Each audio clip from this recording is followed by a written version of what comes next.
పోలవరం జల విద్యుత్ కేంద్రం పనులను ఏపీ జెన్కో ఎండీ పుల్లారెడ్డి పరిశీలించారు. పోలవరం నీటిపారుదల ప్రాజెక్టు పూర్తి అయ్యే నాటికి జల విద్యుత్ కేంద్రం విద్యుత్ ఉత్పత్తికి సిద్ధం కావాలని కాంట్రాక్టర్లకు, ఇంజనీర్లకు స్పష్టం చేశారు.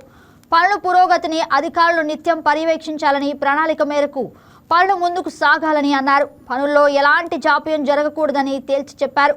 ఈ ప్రాజెక్ట్ అందుబాటులోకి వస్తే రాష్ట్రంలో విద్యుత్ కొరత ఉండదని అన్నారు.